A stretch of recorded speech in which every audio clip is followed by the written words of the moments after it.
Assalamualaikum warahmatullahi wabarakatuh. Wadia balad ATE official di mana wae ayana. Alhamdulillah wa syukru ala ni'amillah. Kalayan diwuwuh ku qabul anu maha agung, dibarengan ku pang ijabah anu maha kawasa, diiring ku kadeudeuh ka Nyaah Gusti anu maha suci.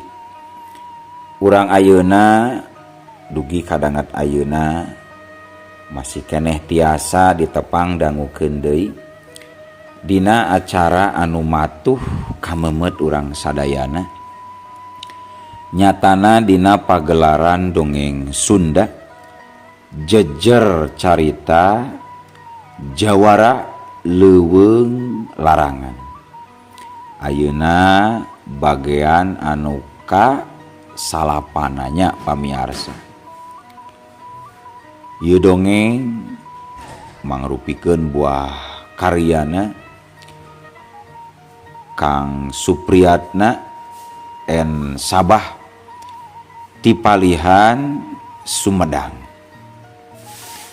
Kangge Abah Supriyatna ngahaturkeun rewunuhun laksa ketika bingahan rehna parantos ngawidian mamang kangge medar ieu dongeng dina tepas ATE official ieu.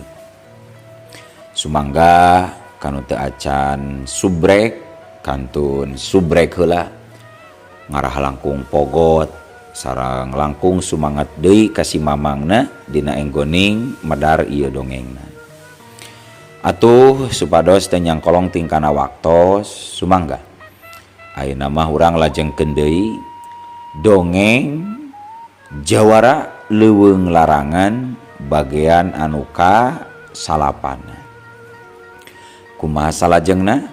Par samakna, sor cikopina, betot simbutna, paganeula tali kolorna, bisi morosot, merezel, morozol, uzel-uzelan di tengah jalan. Tumpak, dung-dung, des.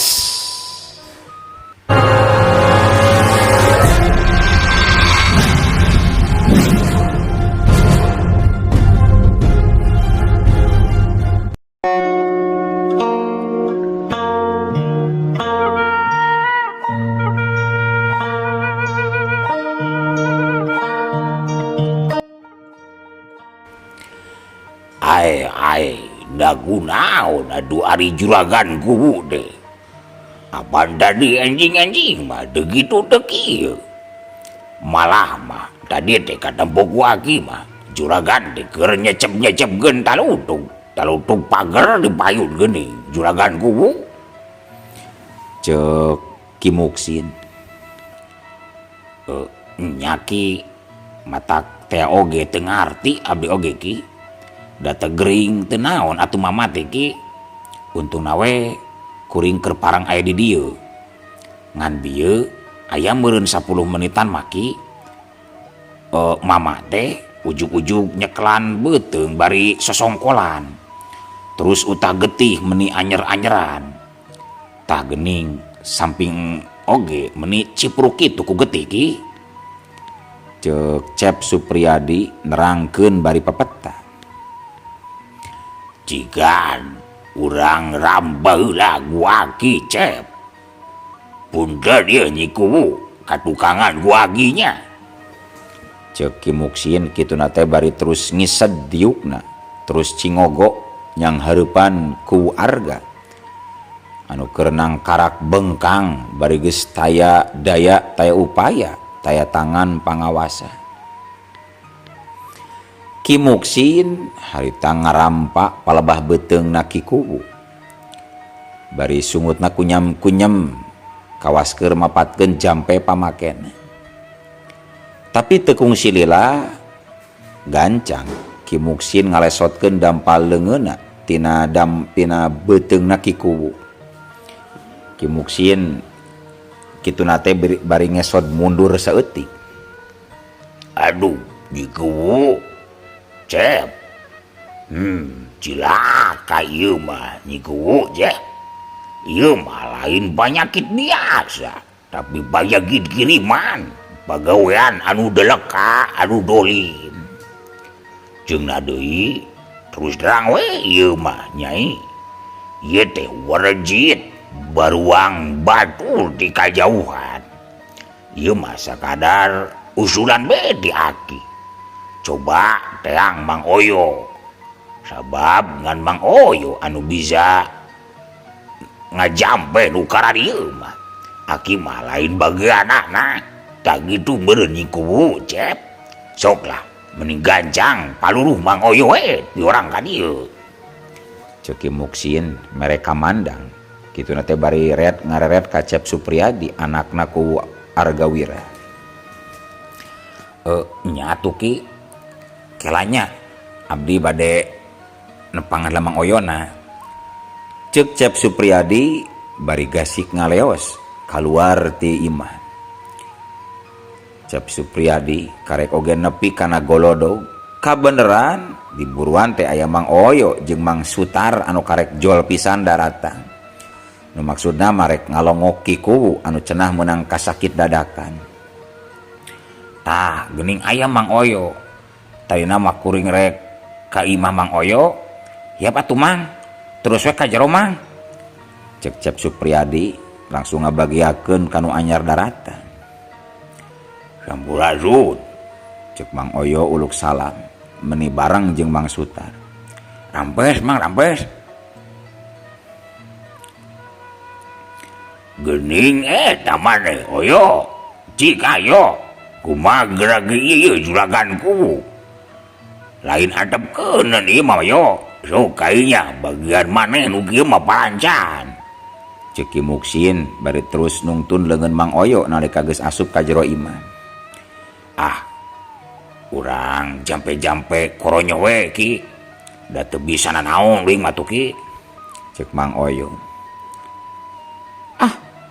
Amang, mangga atuh geura pangnonjokeun pun lanceuk. Hawatos eta tos seueur teuing kaluaran getih. Lain pangnonjokeun panginten ambu kuwu. Ceuk Mang Oyo. Nya naon atuh? Pangnojokeun panginten ambu kuwu. Ceuk Mang Oyo ka Embu Kartikasari. Nya eta maksad teh pangningalkeun we lah. Cobi Cepardi cobi. Payang eta pakuwuna canda kaburuan anu lenglang. Anu teu kahalangan ku wangunan sareng kakayon. Oge ka ambu kuwu. Punten ieu mangnyiupkeun cai kana gayung batoknya. Pinuhan we kepasikeun ka Mamang di buruan. Kitu ceuk Mang Oyo. Bari manehna mah terus kaluar ti imah laju nungguan di buruan. Ku Argawira hari tadi payang kuduaan di kelek kuwu disangkeh punten dina kelek kuwu disangkeh ku Mang Sutar ari palebah bujur jeung ping-pingna dipayang ku Cep Supriyadi. Ku Argawira dibawa kaluar ti imah laju dibawa ka buruan anu neglah. Mangga Cep, lahun we mamakuuna masuk lahun. Ceuk Mang Oyo nitah ngalahun ku Arga. Sanggeus ku Arga aya di buruan imah. Cep Supriyadi teu nembal. Inyana langsung diuk dina taneuh. Ku Arga didiukeun kana lahunan manehna. Laju ku Mang Sutar di lelempeng. Sanggeus kitu Mang Oyo langsung ngajampean cai tina gayung batok anu tadi diasongkeun ku Ambu Kartikasari. Rengse Mang Oyo ngajampean cai tina gayung batok, eta cai tina gayung teh terus diinumkeun ka kubu. Sesana terus dipake nyeuceuh buuk jeung dipake ngabanjur beuteung ku Arga anu busung. Dina kaayaan kitu Mang Oyo ujug-ujug masang kuda-kuda ngarengkeneh. Hep. Laju Mang Oyo huthead jiga anu keur pencasilat, silat ngalawan musuh anu teu kadeuleu. Cisaat hiat mantong sejurik hiat set Cimande Cilimus Cihanyang Cikadongdong Cihiat Cek Mang Oyo bari terus sutset jeung huthead. Dampal sukuna dipake najong ka luhur set julapung. Geus kitu gancang Mang Oyo ngarawut taneuh karawak. Wur ngan seor we taneuh sakeupulan teh ditenggorkeun ka luhur kenteng. Kentengna imah juragan ku Argawira.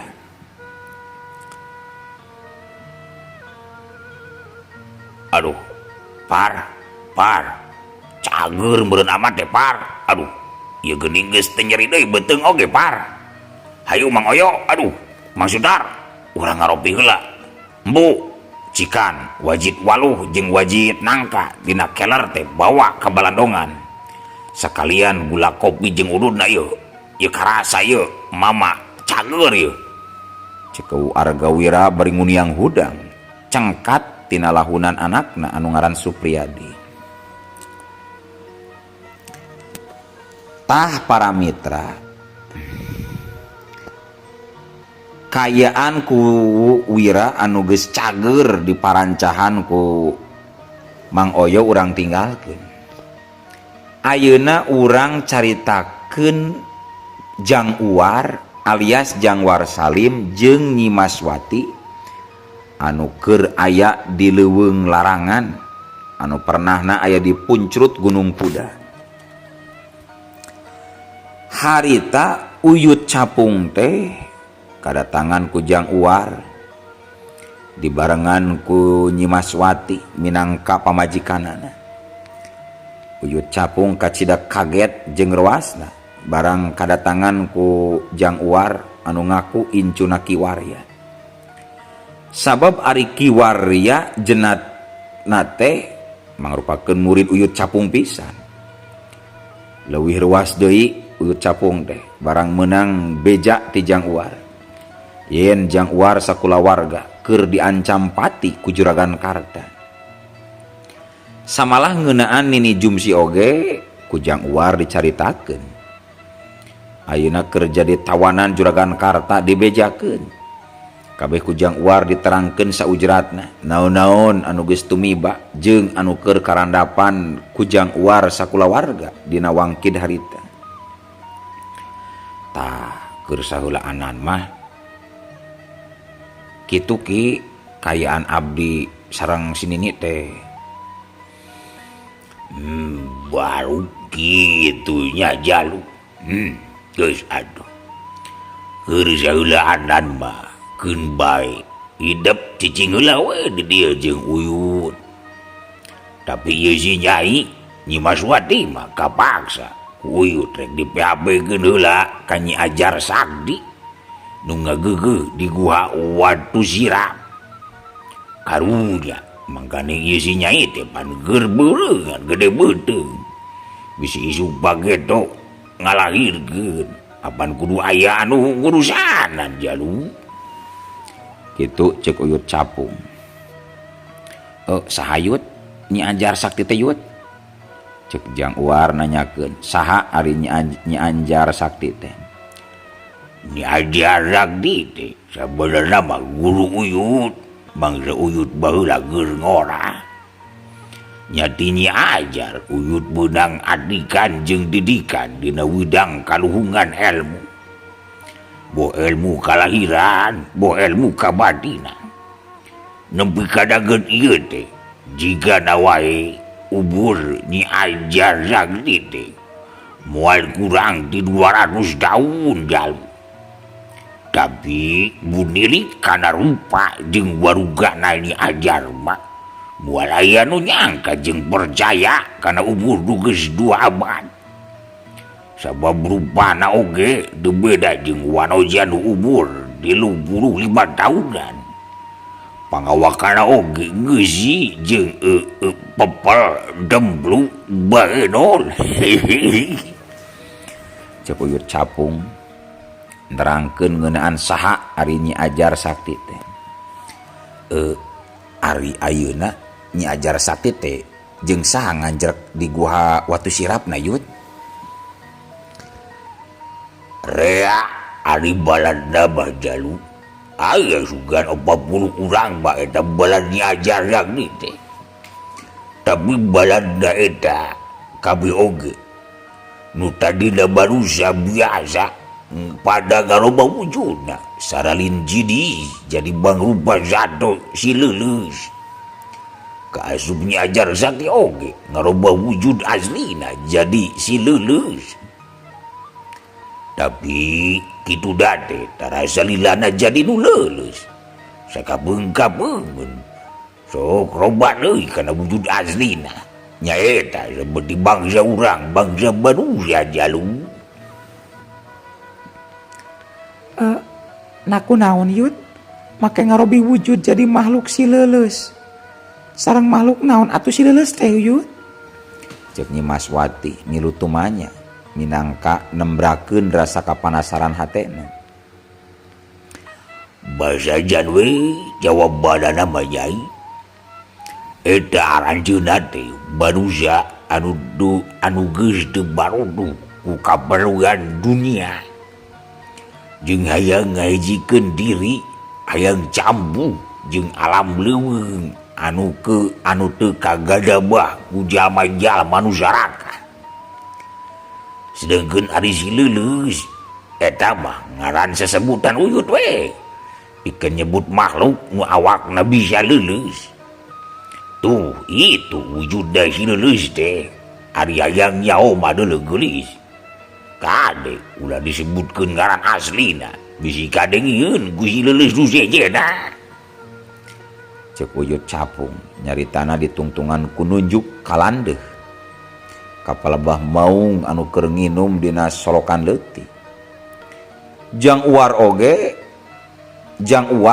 oge Nyi Maswati mani caloho panona mencrong ka maung anu ditunjuk ku Uyut Capung. Geus lah tong loba bieunan waktu ayeuna mah mending oge hayu urang buru-buru ngadeuheus ka Nyi Ajar Sakti. Beung aya keneh waktu jalu Nyai. Akhirna Uyut Capung ngajak Jang Uwar jeung Nyi Maswati pikeun ngadeuheus ka Nyi Ajar Sakti nu aya di guha Watu Sirap.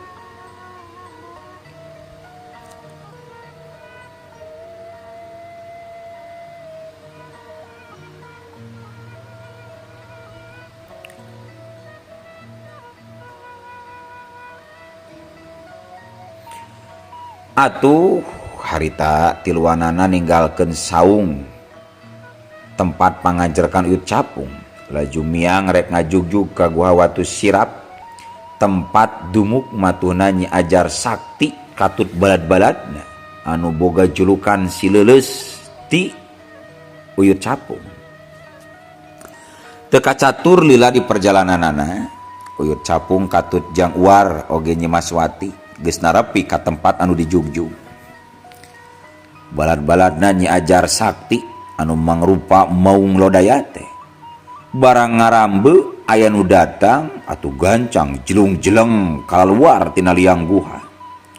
Suku-sukuna pating gorobas ninca kalakai nu gararing di sabudeureun guha Watu Sirap. Jang Uwar jeung Nyi Maswati mah kot ka ngadaregdeg sawak-awak awahing ku soak nenjo puluhan maung lodaya anu sakitu pikagilaeunana. Tapi eta puluhan maung teh barang narempok yen nu datang teh 2 jalma anu dibarengan ku Uyut Capung. Eta maung langsung bruk-brek darepa. Malah maung bikang anu panggedena mah menit terus ngeletakan kana bitis Uyut Capung. Ramburazun Cek Uyut Capung uluk salam. Sora maung ting gaderem minangka pangwalon kana uluk salam ti Ki Capung. Satuluina maung bikang anu panggedena teh leumpang ti heula sup asup ka jero guha. Laju dituturkeun ku Uyut Capung katut Jang Uwar oge Nyi Maswati. Sanggeus araya di jero guha, buah Nyimaswati boh Jang Uar panona menikot kating pelengekna barang nenjo eta maung teh robah wujud salin jenis jadi hiji awewe anu geulis rupa. Eta awewe geulis teh pakulitanana hideung santen, buukna geuling muntang kalayan panjang nepi ka nengahan bujur.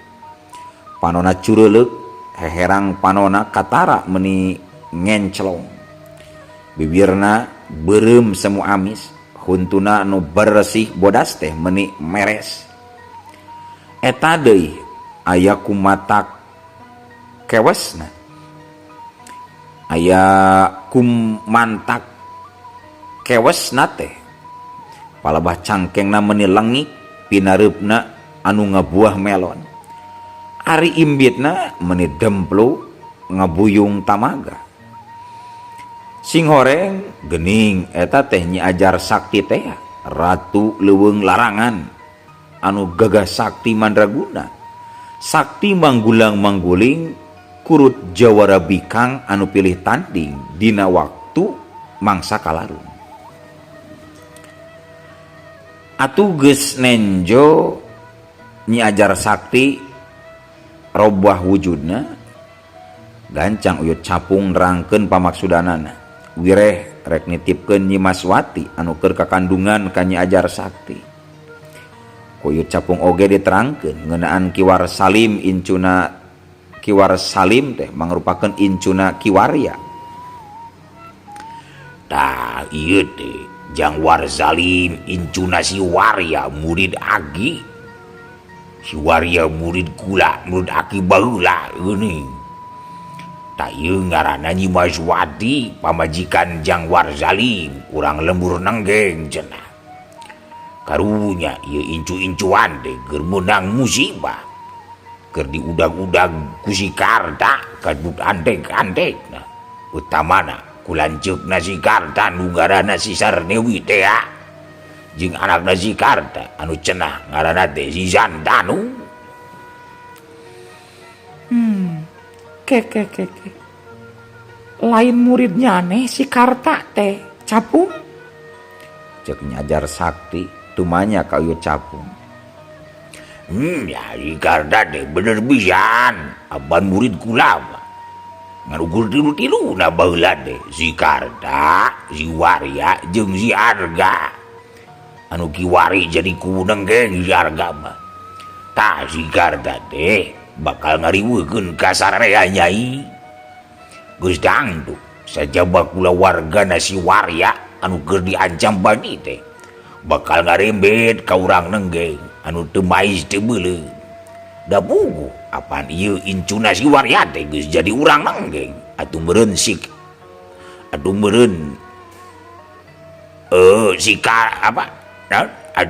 Wirya, si Arga, urang nenggeng bakal dipalulu kada ku si Karta, jilaka Nyai.